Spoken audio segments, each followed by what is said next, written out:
Welcome to 7 news Telugu బులెటిన్ల ముందుగా headlines.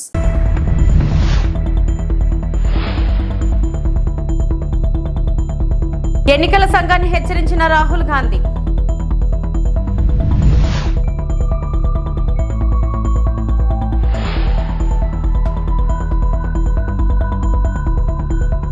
AP police కానిస్టేబుళ్ల తుది ఫలితాలు విడుదల.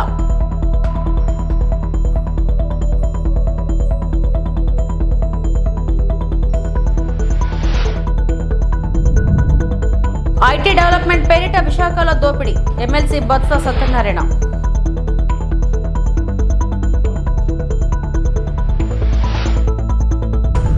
నారా లోకేష్ వ్యాఖ్యలపై సీఎం ఎందుకు నోరు మెదపడం లేదు? రేవంత్ కు హరీష్ రావు సూటి ప్రశ్న.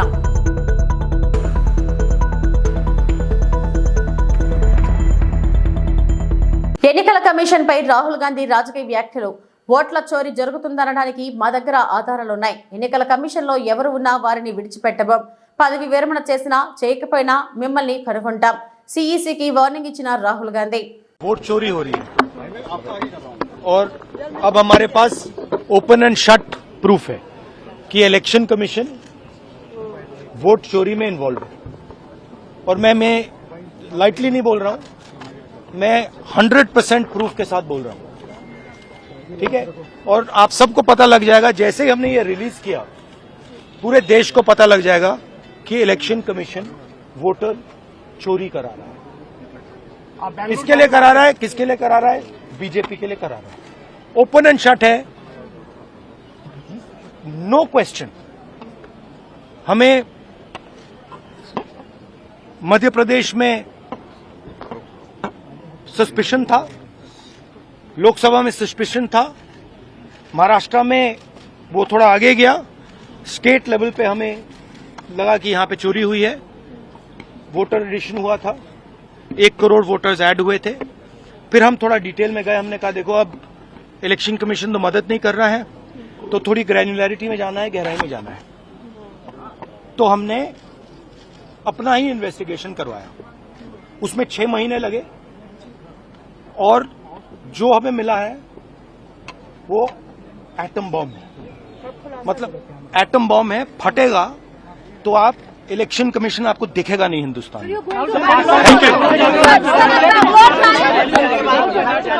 अच्छा, एक और बात जो सबसे जरूरी बात है, और मैं ये बड़ी सीरियसली बोल रहा हूं, जो भी ये काम कर रहे हैं, ठीक है, इलेक्शन कमीशन में जो भी ये काम कर रहे हैं, right from the top to the bottom, आप एक बात याद रखिए, आपको हम छोड़ेंगे नहीं. कुछ भी हो जाए हम छोड़ेंगे नहीं आपको, क्योंकि आप हिंदुस्तान के खिलाफ काम कर रहे हो. ये ट्रीजन है और कम, इससे कम नहीं है. तो आप याद रखिए, आप कहीं भी हो, रिटायर्ड हो, कुछ भी हो. ఏపీలో 6100 పోలీస్ కానిస్టేబుల్ పోస్టుల భర్తీకి సంబంధించి తుది ఫలితాలు శుక్రవారం విడుదలయ్యాయి. మంగళగిరిలోని డీజీపీ కార్యాలయంలో హోంమంత్రి అనిత వీటిని విడుదల చేశారు. DGP Harish Kumar Gupta, police recruitment board chairman RK Meena, పలువురు ఉన్నతాధికారులు కార్యక్రమంలో పాల్గొన్నారు. గండి నానాజీ 168 మార్కులతో ప్రథమ స్థానంలో, జి రమ్య మాథురి 159 మార్కులతో రెండో స్థానంలో, మెరుగు అచ్యుతారావు 114.5 మూడో స్థానంలో నిలిచారు. ఆధ్వర్యంలో అరౌండ్ 2022 యాక్చువల్గా నోటిఫికేషన్ వచ్చిన ఈ కానిస్టేబుల్ రిక్రూట్మెంట్కి సంబంధించి రిజల్ట్స్ ఓపెన్ చేసుకోవడం అనేది నిజంగా చాలా ఆనందంగా ఉంది. దీనికి సంబంధించి ఓవరాల్గా 6100 పోస్టులకి సంబంధించి ఆ రోజు నోటిఫికేషన్ జారీ అయింది. దానిలో సివిల్ పీసీస్ 3580 అండ్ ఏపీఎస్పీ 2520 మంది. యాక్చువల్గా 5,03,000 మెంబర్స్ అప్లికేషన్ పెట్టుకుంటే ఎపీర్ అయిన వాళ్ళు 4,59,182, 4,59,182 మంది ఎపీర్ అయ్యారు. అందులో 95,208 క్వాలిఫై అయ్యారండి ప్రిలిమ్స్కి. తర్వాత ఫిజికల్ టెస్ట్లకి మన జనవరిలో ఫిజికల్ టెస్ట్లు కండక్ట్ చేసిన తర్వాత అరౌండ్ 95,208లో 38,924 ఐ థింక్ 38,914 ఫిజికల్ టెస్ట్లో క్వాలిఫై అయ్యారు. దాని తర్వాత దానికి యాక్సిటీస్గా మన ఫైనల్ టెస్ట్ పెట్టేసరికి 33,921 క్వాలిఫై అయ్యారండి ఫైనల్ టెస్ట్ కూడా. అందులోని మనం ఈరోజు 6024 రిక్రూట్మెంట్కి సంబంధించి రిజల్ట్ ఈరోజు ఓపెన్ చేస్తున్నాం. ఈరోజు మీ అందరికీ తెలుసు, పోలీస్ డిపార్ట్మెంట్ అంటేనే ఒక ప్రతిష్టాత్మకమైన డిపార్ట్మెంట్. ప్రజలకు సేవ చేసుకునే దానికి ఒక వేదికగా భావించే పరిస్థితి. చాలా మందికి పోలీస్ డిపార్ట్మెంట్లో పనిచేయడం అనేది కూడా చాలా ప్యాషనెట్గా చేస్తారు. దాంట్లో ఎన్నో రోజులు వెయిట్ చేసినప్పటికీ కూడా అదే డిపార్ట్మెంట్లో పనిచేయాలని చాలా మంది ఉత్సుకత కూడా చూపిస్తుంటారు. వాళ్ళందరికీ కూడా ఎప్పుడైతే ఈరోజు రిజల్ట్కి వచ్చిన వీళ్ళందరికీ కూడా సెప్టెంబర్ 1 నుంచి ట్రైనింగ్ కూడా స్టార్ట్ అవుతుంది. అరౌండ్ 9 monthsలో ట్రైనింగ్ కంప్లీట్ చేసుకొని వాళ్ళకి కూడా ప్లేస్మెంట్స్ ఇవ్వడం జరుగుతుంది. ఈ రోజుకి సుమారుగా కొంత కొరత అయితే ఉంది, పోలీస్ డిపార్ట్మెంట్లో సిబ్బంది కొరత ఉంది. దానికి ఈ 6000 మెంబర్స్ ఒక మంచి పరిణామం కింద భావించాలి. ఇంకా రిమైనింగ్ వాటికి కూడా యాస్టీస్గా తొందరగా వేకెన్సీస్ ఫిల్ చేయడానికి మేము నోటిఫికేషన్స్ కూడా జారీ చేయడం జరుగుతుంది. So first and second open చేసుకో. ఈరోజు దీంట్లోనండి ఫస్ట్ మనకి వచ్చింది register number 443432 Gandi Nanaji, 168 marks out of 200. ఆ అబ్బాయి ఫస్ట్ వచ్చిందండి, విశాఖపట్నం సిటీకి సంబంధించిన అబ్బాయి. అదేవిధంగా 159 మార్క్స్తో విజయనగరం నుంచి గొర్లి రమ్య మాధురి, ఆ అమ్మాయి రిజిస్టర్ నెంబర్ 4318582, ఆ అమ్మాయి సెకండ్లో ఉంది. అదేవిధంగా మనకి మేరుగా చిత్రరావు 144.5 రాజమండ్రి నుంచి రిజిస్టర్ నెంబర్ 400813, ఏపై 3rd పొజిషన్ తీసుకోవడం జరిగింది. వాళ్ళందరికీ కూడా కంగ్రాచులేషన్స్. ఇందులోని సెలెక్ట్ అయిన ప్రతి ఒక్క కానిస్టేబుల్ పోస్ట్కి సెలెక్ట్ అయిన ప్రతి ఒక్కరికి కూడా ఎన్డీఏ గవర్నమెంట్ తరపున, పోలీస్ డిపార్ట్మెంట్ తరపున అభినందనలు తెలియజేసుకుంటూ స్వాగతం పలుకుతున్నాం. వాళ్ళు training as L as possible చక్కగా ట్రైనింగ్ పూర్తి చేసుకొని ఒక మంచి పోలీసులా ప్రజలకి సేవ చేయాలని మనస్ఫూర్తిగా కోరుకుంటున్నాను. ఏపీలో కొనసాగుతున్న అరాచక పాలనపై వైఎస్ఆర్సీపీ సీనియర్ నేత ఎమ్మెల్సీ బొత్స సత్యనారాయణ మండిపడ్డారు. కూటమి పాలనలో జరుగుతున్న విశాఖ దోపిడీతో పాటు సమకాలీన రాజకీయ అంశాలపై శుక్రవారం ఆయన మీడియాతో మాట్లాడారు. ఎన్నికల్లో ఇచ్చిన హామీలకే దిక్కులేదు కానీ కొత్తగా డేటా సెంటర్లు తెచ్చినట్లు చెప్పుకోవడం ఏంటి? లూలు సంస్థకు భూముల విషయంలో లూలిచీపడ్డారు. 1500 కోట్ల విలువైన స్థలాన్ని ఆ కంపెనీకి 99 ఏళ్లకు అప్పగిస్తున్నారు. కానీ అందులో సగం పెట్టుబడి కూడా రాదు.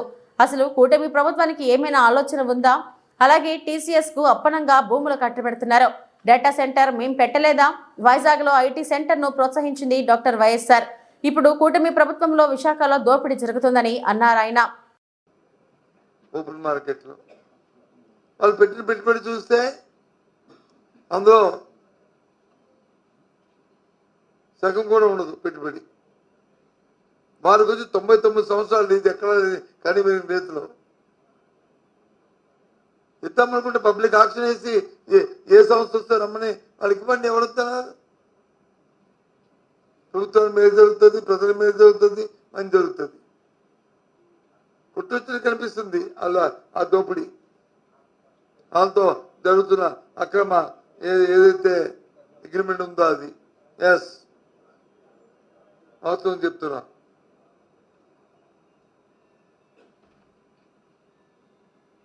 నిన్న మనం చూశారు ప్రభుత్వ మంత్రులు చంద్రబాబు నాయుడు గారు ఆయన తల మనుషులు కొంతమంది కోర్టుకు వెళ్తున్నారు, ఆపుతున్నారని చెప్పి ఇది టాటా సంస్కరిస్తుంది. సుమారు 21 ఎకరాలు వాళ్ళకి ఇస్తున్నారు. ఎకరం మినిమం ఎలా చూసుకునే 50 రూపాయలు 50 కోట్లు వేసుకునే 1000 కోట్ల రూపాయలు ఉంటుంది సంస్థ. ఈ మధ్య చూసాం కదా మనం, TCS సంస్థలో ఉద్యోగాలన్నీ తీసేస్తున్నారు. TCS సంస్థలో ఉద్యోగాలను తీసేస్తున్నారు ఈ మధ్య చూసాం కదా మనం. వాస్తవం కాదని ఆ సంస్థ ఖండించిందా? ఆ సంస్థ మీద నుంచి ఏదైనా వచ్చిందా? మరి ఏ రకంగా అంటే మీరు ఇచ్చిన భూమి వల్ల ఆ సంస్థల కేడుబడిని మళ్ళీ పెంచుకోవడానికి తప్ప దేనికి పనికి వస్తుంది?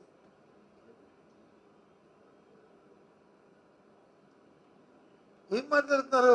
మీకే తెలివితేటలు ఉన్నాయి, మీకే జ్ఞానం ఉంది, మరి ఎవరికి లేదు, ఎవరికి ఆలోచన లేదు అనుకుంటే ఎలా?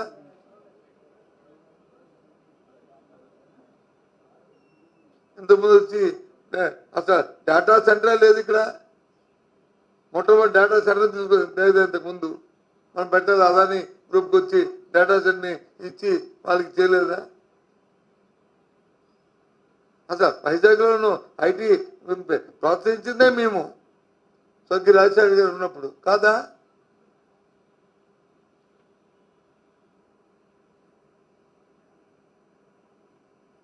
ఏం మాట్లాడతారు? ఏదో అంతా ఇది తీసుకొచ్చి అది ఇంతకుముందు ప్రభుత్వాలు ఏమి చేయనట్టు, ఇంతకుముందు ఏమీ మొట్టమొదటి చేయనట్టు, వీళ్ళేదో చేస్తున్నట్లు. సంవత్సర కాలం అయింది.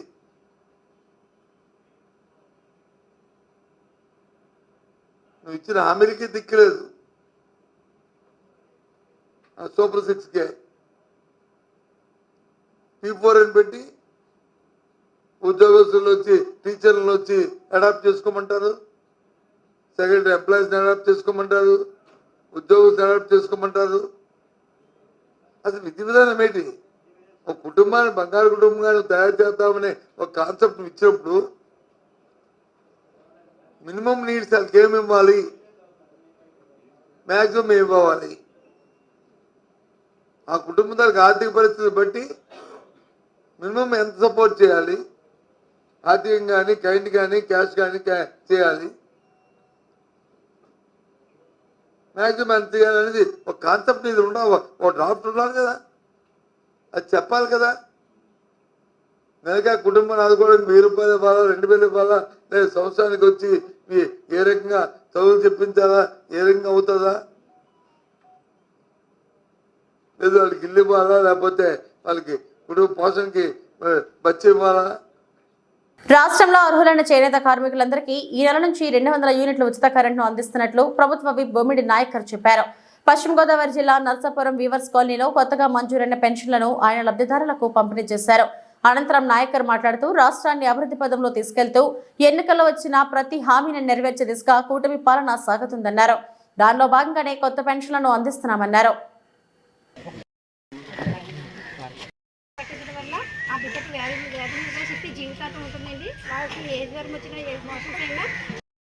మరి ఈ రోజున రాష్ట్ర వ్యాప్తంగా కూడా ఎన్డీఏ కూటమి అధికారంలోకి వచ్చిన తర్వాత మరి ఈ ప్రభుత్వం ద్వారా మరి ప్రజలందరికీ కూడా ఏదైతే పెన్షన్ విషయంలో మరి గతంలో 3000 రూపాయల పెన్షన్ 4000 రూపాయలు చేసి ప్రతి ఒక్కరికి కూడా ప్రతి ఇంటికి అందించే విధంగా కూడా ఈ ఎన్డీఏ కూటమి ప్రభుత్వం ముందుకెళ్తుంది. దానిలో భాగంగా మరి ఈరోజు మేము నర్సాపురం పట్టణం మరి 25వ వార్డులో మరి ఇక్కడికి వచ్చి మరి ఎవరైతే పెన్షన్ లబ్ధిదారులు ఉన్నారో వారందరికీ కూడా మేము పెన్షన్లు ఇవ్వడం జరిగింది. అదే ఈ రోజున ప్రత్యేకత ఏంటంటే గత 5 సంవత్సరాల నుంచి కూడా కొంతమంది పెన్షన్లు రాని ఇబ్బంది పడుతున్నారు. వారందరికీ కూడా కొత్త పెన్షన్లు వచ్చే విధంగా మరి ఎన్డీఏ ప్రభుత్వం మరి ముందుకు రావడం జరిగింది. అంటే రాష్ట్ర వ్యాప్తంగా చూసుకుంటే కనుక దాదాపు 4 లక్షల మంది పైచిలకు కొత్త పెన్షన్లు ఈ రోజున రాష్ట్ర వ్యాప్తంగా కూడా గౌరవ ముఖ్యమంత్రి చంద్రబాబు నాయుడు గారు, గౌరవ ఉప ముఖ్యమంత్రి పవన్ కళ్యాణ్ గారు కూడా మరి ఈ రోజున ఓపెన్ చేయడం జరుగుతుంది. రాష్ట్ర వ్యాప్తంగా చూసుకుంటే దాదాపు 43 కోట్ల రూపాయలు కోట్ల రూపాయలు మరి కొత్త పెన్షన్ వచ్చే విధంగా ఈ ప్రభుత్వం ముందుకు రావడం ఈ సందర్భంగా మాట్లాడుకోవాల్సిన అవసరం ఉంది. అదే నర్సాపురం పట్టణం చూసుకుంటే కనుక 507 పెన్షన్స్ కొత్త పెన్షన్స్ ఇవ్వడం జరుగుతుంది. 20,28,28,000 రూపాయలు ఈ రోజున ప్రతి ఒక్కరికి ఎవరైతే బెనిఫిషరీస్ ఉన్నారో వారందరికీ కూడా నేరుగా ఈ ప్రభుత్వ సిబ్బందితో ప్రతి ఇంటికి వెళ్ళి వారికి ఇచ్చే విధంగా ఈ ప్రభుత్వం ముందుకెళ్తుందని చెప్పి ఈ సందర్భంగా నేను తెలియజేస్తున్నాను. నేను అంటే ఒక విషయం మేము చెప్పదలుచుకుంది ఏంటంటే ఏదైతే 2024 ఎలక్షన్స్లో ఆంధ్ర రాష్ట్ర ప్రజానీకం ఈ ఎన్డీఏ కూటమికి మరి అవకాశం ఇవ్వడం జరిగింది. మరి ఎన్డీఏ కూటమి అధికారంలోకి వచ్చిన తర్వాత మరి మేము ఎలక్షన్స్ ప్రక్రియలు ఏదైతే హామీలు ఇచ్చామో ప్రతి హామీ కూడా ఇప్పుడు పెన్షన్లు అవ్వచ్చు, అన్నా క్యాంటీన్ అవ్వచ్చు, తల్లికి వందనం అవ్వచ్చు, అదేవిధంగా మహిళలకు ఉచిత గ్యాస్ సిలిండర్లు, త్వరలోనే ఆగస్టు 15 కూడా ఉచిత బస్సు ప్రయాణం కూడా మహిళలకు ఇచ్చే విధంగా ఈ ఎన్డీఏ ప్రభుత్వం ముందుకెళ్తుందని చెప్పి సందర్భంగా మేము తెలియజేస్తున్నాను. అలాగే ఈ పెన్షన్ల విషయంలో కూడా, ఎందుకంటే గత ప్రభుత్వంలో చూసుకున్నప్పుడు 5 సంవత్సరాలు కూడా మేము ప్రతిపక్షంలో ఉన్నాం. మేము ఆ రోజు ప్రజానీకం బాధపడింది ఎక్కువ పెన్షన్ల విషయంలో. కొంత పెన్షన్ని వివిధ రకాలుగా ఫిల్టర్స్ చేసి వాళ్ళకి ఏదో కరెంట్ ఎక్కువ అన్నా సరే వివిధ రకాలుగా తీయడం జరిగింది. వాటిని కూడా గతంలో ఏదైతే ఆ రోజున ఉన్న ప్రభుత్వంలో పెన్షన్లు తొలగించారో వాటి మీద కూడా ఒక టీం కూడా పనిచేస్తుంది. పునరాలోచన చేసి ప్రభుత్వం వారందరికీ కూడా పెన్షన్లు వచ్చే విధంగా కూడా చేసే విధంగా మరి గౌరవ ముఖ్యమంత్రి చంద్రబాబు నాయుడు గారు, మరి ఉప ముఖ్యమంత్రి పవన్ కళ్యాణ్ గారు కూడా ఆ కార్యక్రమాన్ని ముందుకు తీసుకెళ్తారని చెప్పి సందర్భంగా తెలియజేస్తున్నాం. మేము అంటే ప్రజలందరూ కూడా మేము చెప్పదలుచుకుంది ఒకటే, ప్రతి హామీ కూడా ఎలక్షన్స్ లో మేము ఏదైతే హామీలు మీకు ఇచ్చామో ప్రతి హామీ కూడా 100% నెరవేరుస్తుందని చెప్పి సందర్భంగా తెలియజేస్తున్నాం. మరి ఆంధ్ర రాష్ట్రాన్ని అభివృద్ధి పదంలో తీసుకెళ్లే విధంగా మరి ఏదైతే విద్యాశాఖ మంత్రిగా ఉన్నటువంటి లోకేష్ గారు కానీ ప్రతి ఒక్కరూ కూడా మరి ముందుకు వెళ్తున్నాము. అదేవిధంగా లోకేష్ గారు కూడా చూసుకుంటే కనుక ఇండస్ట్రీస్ విషయంలో కూడా మన రాష్ట్రానికి మరి బయట దేశాల నుంచి కానీ బయట రాష్ట్రాల నుంచి కానీ మరి లక్షల కోట్ల రూపాయలు పెట్టుబడి పెట్టే విధంగా కూడా ఇక్కడ ఇండస్ట్రీస్ రావడం జరుగుతుంది. మరి ప్రజల యొక్క ఆశీస్సులు, ప్రతి ఒక్కరి ఆశీస్సులు ఎన్డీఏ కూటమి కావాలి. ప్రతి ఒక్కరు కూడా కార్యకర్తలు కూడా తెలుగుదేశం పార్టీ నుంచి కానీ జనసేన పార్టీ నుంచి కానీ మరి బీజేపీ పార్టీ నుంచి కూడా మనందరూ కూడా కార్యకర్తలు కానీ మనం కానీ ప్రతి ఒక్కరు ప్రజలకు అందుబాటులో ఉండి ప్రతి ఒక్కరికి ఎవరికైనా కష్టం ఉన్నా సరే వారి కష్టాన్ని మనం సరిచేసే విధంగానే మనం అందరూ కూడా ముందుకెళ్లాలని చెప్పి సందర్భంగా తెలియజేసుకుంటూ మరి మేము ఏదైతే 25వ వార్డు ఉంది ఇక్కడ మేము గతంలో కూడా ఎలక్షన్స్ లో రావడం జరిగింది. ఇక్కడికి మరి ఎలక్షన్స్ లో కూడా మేము ప్రత్యేకంగా చేనేత కార్మికులకు వార్డు ఇది. మరి ఆ రోజున కూడా మనం ఏదైతే హామీలు ఇచ్చామో హామీలు కూడా అన్ని కూడా మేము కూడా పెన్షన్ విషయంలో కూడా తీసుకుంటూ వస్తున్నాం. అంటే హ్యాండ్లూమ్ సంబంధించి చూసుకుంటే కనుక మరి ఎన్డీఏ ప్రభుత్వం రాబోయే ఈ 7వ తారీఖు నుంచి కూడా 200 యూనిట్లు ఉన్న వారికి ప్రతి ఒక్క 200 యూనిట్లకు ఉచితంగా కరెంట్ ఇవ్వడం జరుగుతుంది. ప్రత్యేకంగా చేనేత కార్మిక సోదరులందరికీ కూడా మరి రాబోయే రోజుల్లో ఈ ప్రభుత్వం నుంచి వివిధ రకాలుగా కూడా వారి వృత్తికి ఉపయోగపడే విధంగానే మరి ఎన్డీఏ కూటమి ముందుకెళ్తుందని చెప్పి తెలియజేసుకుంటూ మరి కార్యక్రమాన్ని సహకరించిన ప్రతి ఒక్కరికి కూడా మరి పేరు పేరున ఉదయపూర్వక ధన్యవాదాలు తెలియజేస్తున్నాను. ఏపీలో లిక్కర్ స్కామ్ లో కూటమి నేతలు రోజుకో పిట్టకథ చెబుతున్నారని ఆరోపించారు. వైఎస్ఆర్సీపీ స్టేట్ కోఆర్డినేటర్ సజ్జల రామకృష్ణారెడ్డి ప్రజల దృష్టిని మరల్చడానికి లిక్కర్ స్కామ్ ను తెర మీదకి తెచ్చారని వ్యాఖ్యలు చేశారు.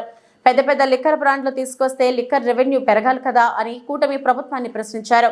వైఎస్ఆర్సీపీ స్టేట్ కోఆర్డినేటర్ సజ్జల రామకృష్ణారెడ్డి విజయవాడలో మీడియాతో మాట్లాడుతూ కూటమి ప్రభుత్వం ఏడాదిలోనే ఘోరంగా విఫలమైంది. ప్రజల తిరస్కరణకు గురైన కూటమి ప్రభుత్వం తప్పుడు కేసులు పెడుతుంది.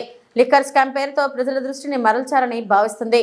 అడ్డుగోలుగా కేసులు పెడుతున్నారు. స్కామ్ ఎక్కడో ఇప్పటికీ తెలియడం లేదు. లిక్కర్ స్కామ్ డబ్బులు గల్ఫ్ అంటారు, ఆఫ్రికా అంటారు, ఎన్నికల్లో ఖర్చు పెట్టారంటారు. రోజు ఏదో ఒక పిట్టకథ చెబుతున్నారు.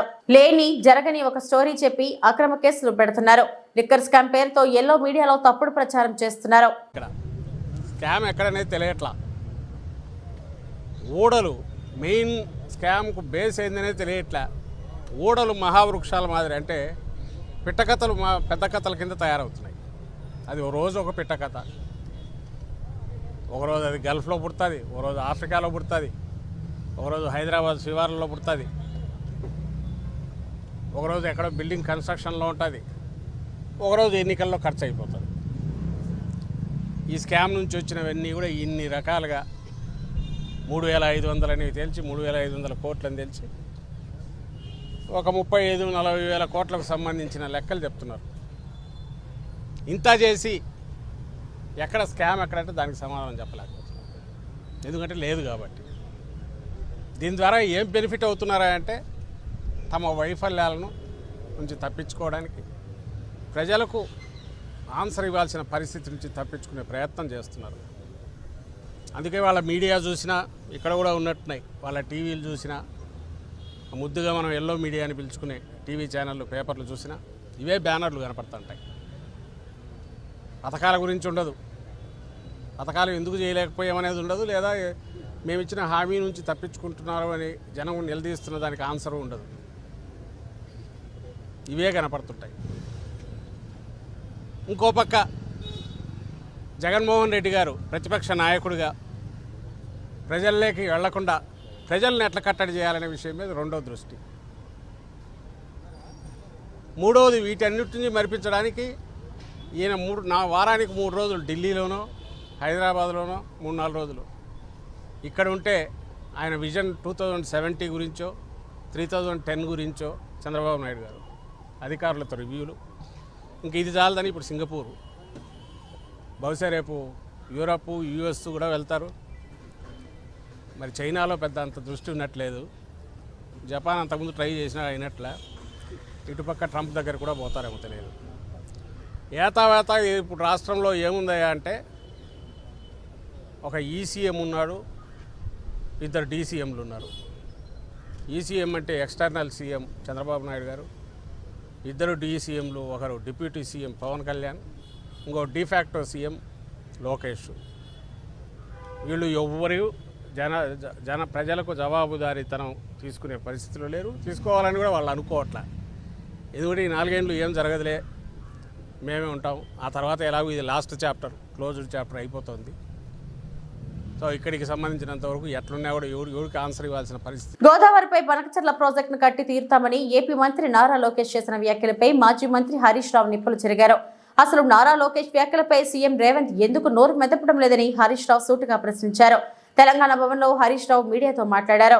ఢిల్లీలో బీజేపీ మా చేతిలో ఉంది, మేము ఏం చెప్తే బీజేపీ ప్రభుత్వం ఆ పని చేస్తుందని, మా చేతిలో ఎంపీలు ఉన్నారు కనుక, కేంద్ర ప్రభుత్వం మా చేతిలో ఉంది కనుక ఖచ్చితంగా మేము ఆడిందే ఆట పాడిందే పాట అని ఒక ధైర్యంతో ఇలా లోకేష్ గారు మాట్లాడుతూ ఉన్నారు.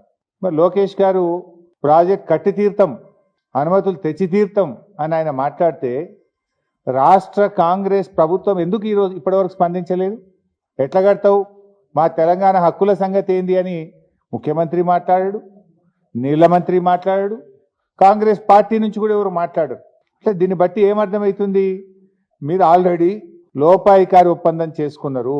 మీ చీఫ్ సెక్రటరీ ఏమో గోదావరి బనకచెర్ల ఎజెండాలో ఉంటే మేము మీటింగ్కే రాము అని మీ చీఫ్ సెక్రటరీ లెటర్ రాస్తాడు. మీరేమో రాత్రికి రాత్రి ఢిల్లీకి పోయి మొదటి అంశమే గోదావరి బనకచెర్ల ఉంటే కూడా ఆ మీటింగ్లో పాల్గొంటారు, కమిటీ వేయడానికి ఒప్పుకొని వస్తారు. నీ ధైర్యం చూసుకొని నిన్న లోకేష్ గారు మాట్లాడారు, బనకచెర్ల కట్టి తీర్థం, ఎవడు అడ్డొచ్చినా కట్టి తీర్థం అని మాట్లాడుతూ ఉన్నారు. మరి నువ్వు ఎందుకు మాట్లాడు, ఎందుకు ఈ రాష్ట్ర ప్రభుత్వం నోర్లు మూసుకున్నది అని నేను అడుగుతా ఉన్నా. అంటే ఇలా బనకచెర్లపై చంద్రబాబు నాయుడు గారి బుల్డోజింగ్ విధానాలకు కాంగ్రెస్ బీజేపీల మౌనం నుంచే, వీళ్ళ లోపాయికారి ఒప్పందం నుంచే ఇవాళ తెలుగుదేశం ప్రభుత్వం బుల్డోజింగ్ విధానాలు పాల్పడతా ఉంది. మీరు సహకరించడం వల్లనే అంత ధైర్యంగా ఈరోజు వాళ్ళు మాట్లాడుతున్నటువంటి పరిస్థితి ఉంది. రేవంత్ రెడ్డి ఏం మాట్లాడుతుండు ఉల్టా, ఒకవైపు ఏమో లోకేష్ మేము బనకచెర్ల కట్టి తీరుతాం, ఎవడు అడ్డొస్తాడో రండి, ఎవడు అడ్డొచ్చినా మేము అనుమతులు తెస్తాం అని ఒకవైపు లోకేష్ మాట్లాడుతుండు. రేవంత్ రెడ్డి ఏం మాట్లాడుతుండు, అసలు వాళ్ళు బనకచెర్ల కడతామంటే కదా నేను అడ్డు చెప్పేది అంటుండు. మనం ఏమన్నా ఢిల్లీలో బనకచెర్ల ప్రాజెక్టు వాళ్ళు కడతామంటే కదా నేను అడ్డు చెప్పేది అని చంద్రబాబు నాయుడు పేలవంగా బేలముఖం వేసుకొని మాట్లాడుతుండు. వాడు కట్టే తీరుతా, ఎవడు అడ్డం వస్తాడో రండ్రాబై, నేను అనుమతులు ఎట్లా దేవాలనో నాకు తెలుసు అని వాడు మాట్లాడుతుండు. నువ్వేం మాట్లాడుతున్నావు? రేవంత్ రెడ్డి వాడు అడమే చెప్తలేడు, ఎజెండాలో లేదని ఒక అబద్ధం మాట్లాడు. వాళ్ళు కడతామంటే కదా నేను అడ్డు చెప్పేది అని ఇంకొక వైపు మాట్లాడతాడు. అంటే ఈ మాటల్ని చూస్తూ ఉంటే రేవంత్ రెడ్డి ఆల్రెడీ సెటిల్ అయిపోయిండు. గురుదక్షిణ చెల్లించుకునే పనిలో ఇవాళ రేవంత్ రెడ్డి ఉన్నట్టుగా మాకు అర్థమవుతా ఉంది. లోకేష్ ఏ ధైర్యంతో ఇలా బనకచెర్లపై బరి తెగించి మాట్లాడుతూ ఉన్నారు అంటే, ముఖ్యమంత్రి రేవంత్ రెడ్డితో పాటు కాంగ్రెస్ బీజేపీ పార్టీలు డూడు బసవన్నలుగా తలూపడం వల్లనే అంత ధైర్యంగా మాట్లాడుతున్నారు. ఎందుకు?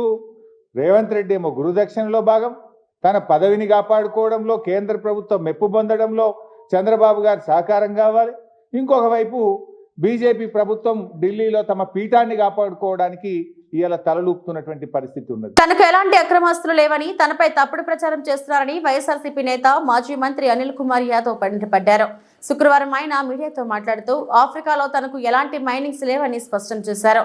గతంలో కంటే ₹1 ఎక్కువ ఉన్నా నన్ను శిక్షించండి, నా దగ్గర 1000 కోట్లు ఉన్నాయని నిరూపిస్తే అమరావతికి విరాళంగా ఇచ్చేస్తా అంటూ అనిల్ సవాల్ విసిరారు.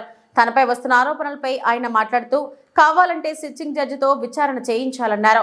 అక్రమ మైనింగ్ వ్యవహారంలో నా ప్రమేయం ఉందని శ్రీకాంత్ రెడ్డి చేత బలవంతంగా చెప్పించారు. అనిల్కి కాకానికి పడతని గతంలో ఎన్నో వార్తలు వచ్చాయి. కానీ ఇప్పుడు మేమిద్దరం కలిసి మైనింగ్ చేశామని ఆరోపిస్తున్నారు అంటూ అనిల్ మండిపడ్డారు.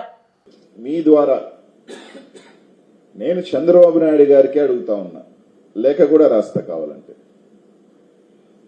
2028 సెప్టెంబర్లో నేను నా రాజకీయ ప్రవేశం. ఈ గంటకి నేను ఇక్కడ కూర్చొని మాట్లాడుతున్న టైంకి నేను చెప్పేది 2024 గవర్నమెంట్ దిగిపోయిన టైంకి నేను కూడా మాట్లాడలా. ఈ గంటకి నేను మాట్లాడే ఈ క్షణానికి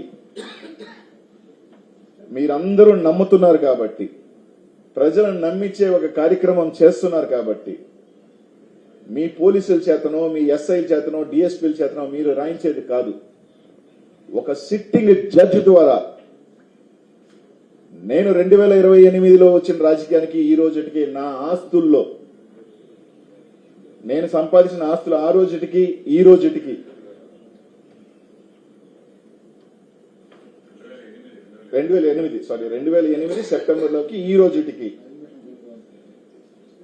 నా ప్రాపర్టీస్ లో నేను అమ్మిన వాల్యుయేషన్ ప్రాపర్టీస్ ఈ రోజుకి రూపాయి పెరుగున్నా, 1 రూపీ పెరుగున్నా, మీరు చెప్తున్న అనిల్ కుమార్ యాదవ్ కావచ్చు, నా కుటుంబ సభ్యుల మీద కావచ్చు, మీరు చెప్పిన నా 5-6 మంది బినామీల పేరు మీద కావచ్చు, ఎవరి పేరు మీద ఉన్నా కూడా ఎంక్వైరీ చేయండి.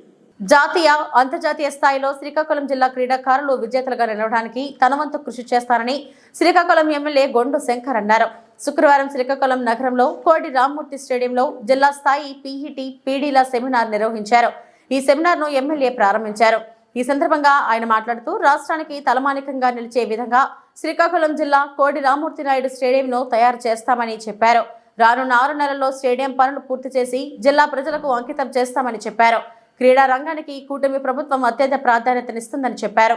ఈ కార్యక్రమంలో క్రీడా సంఘాల ప్రతినిధులు P Sundar Rao, MV Ramana, Srikakulam division ఉప విద్యాశాఖ అధికారి, టీడీపీ యువనేత రెడ్డి, గిరిజాశంకర్ తదితరులు పాల్గొన్నారు.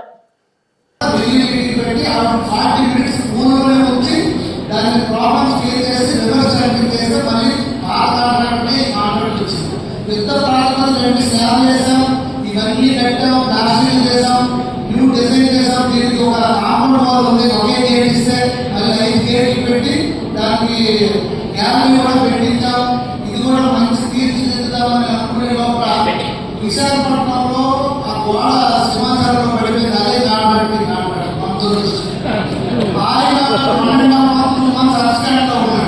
ఇప్పుడే బయటకు వచ్చాడు. సీఎం తీసుకెళ్ళాం. ఈరోజు ఇన్ఛార్జ్ చెప్పాం. పాత గవర్నమెంట్ లో 2.5 కోట్లు బిల్లులు రాలేదు. ఈ గవర్నమెంట్ ఇప్పుడు 5 కోట్లు చేశారు. ఇవన్నీ దొరకలు తీసుకొచ్చి మరి టైం చెప్తే సిద్ధులా ఉంది, టైం ప్రకారం అవ్వట్లేదు. సో వీలైనంత త్వరగా పూర్తి చేయడానికి నేను కానీ రామ్మోహన్ నాయుడు గారు కానీ అలాగే ఎస్ఎన్ గారు పట్టుకోవడం తప్పకుండా ఇది మళ్ళీ జిల్లా క్రీడాకారులు అందుబాటులో తీసుకొచ్చే పూర్తి బాధ్యత ఈ నియోజకవర్గ ఎమ్మెల్యే నేను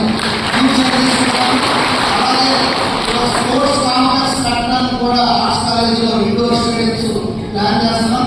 సో వీలైనంత వరకు మనం మోస్ట్ ఇంపార్టెంట్ అండ్ ఈజీ అందరూ క్రీడాకారులు ఉన్నారు కానీ మనం సరైన వాళ్ళకి కోచింగ్ ఇవ్వగలిగితే సరైన ఎక్కువ ఈవెంట్స్ మనం కండక్ట్ చేయగలిగితే మంచి క్రీడాకారులు వెలికియచ్చు.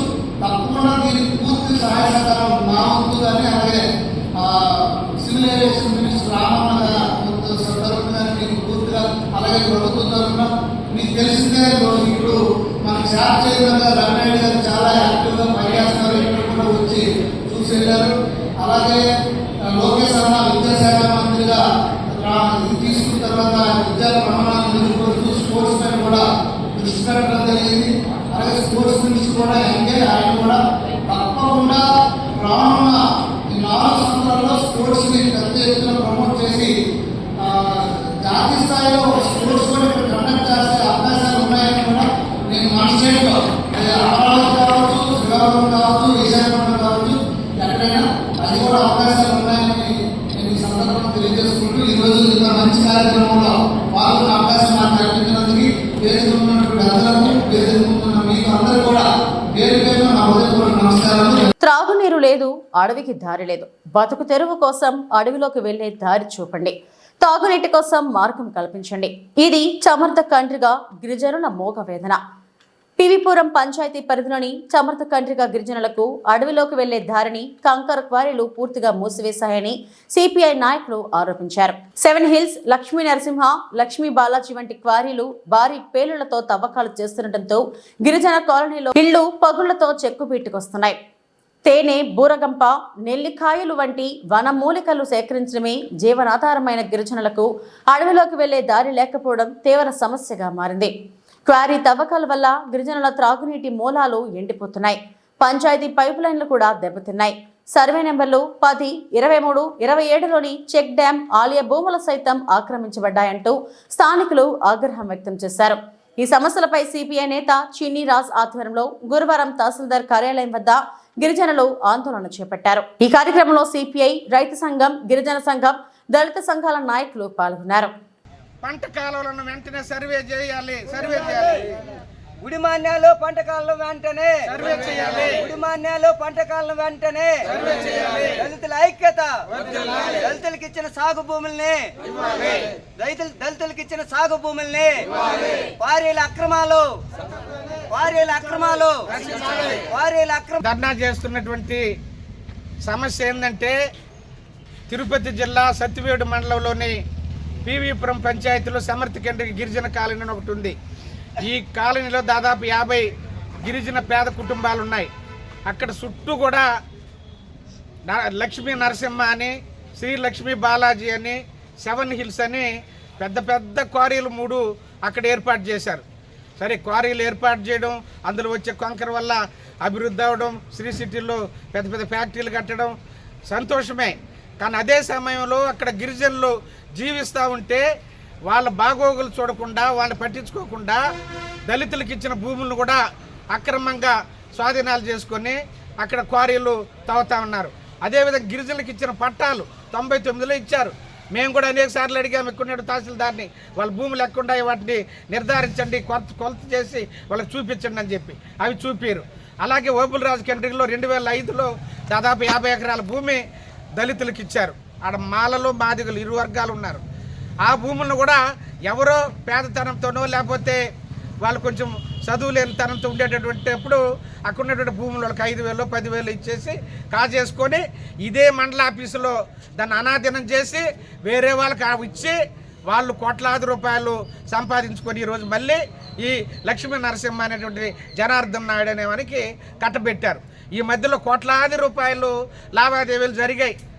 కరుణాకర్ రెడ్డి, లేకపోతే ఈయన కోదండపాండి రాజు, తర్వాత మళ్ళీ బీరేందర్ రాజు, లేకపోతే 7 హిల్స్ విజయశేఖర్ ఆయన కొనడం. మళ్ళీ మాకు తెలిసిన సమాచారం ప్రకారం వైఎస్ఆర్ కాంగ్రెస్ పార్టీ ఉన్నప్పుడు బెదిరిస్తే నీ క్వారీని నడుపుకుంటావా మూసుకుంటావంటే ఈయన కోట్లాది రూపాయలు పెట్టుకున్న భూముల్ని ఉచితంగా ఇచ్చాడంట ఆయనకి, కరుణాకర్ రెడ్డికి. ఆయన జనార్దన్ నాయుడికి అమ్మాడు. ఇప్పుడు అవన్నీ ఏమవుతా ఉంది, వాళ్ళే ఇప్పుడు తవ్వుతూ ఉండేది అక్కడ.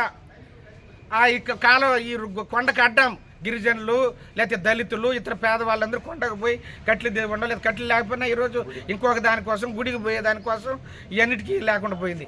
కొండలో నుంచి సెలములు వచ్చే నీళ్లు ఈరోజు రాకుండా పోయినాయి తాగేదానికి. మేము కూడా తాగాం దాంట్లో ఒకప్పుడు 20 ఏళ్లకు ముందు ఈ క్వారీలు వచ్చిన సమస్య అప్పుడు. ఇవి ఇప్పటివరకు నా బులెటిన్ అప్డేట్స్. నమస్తే.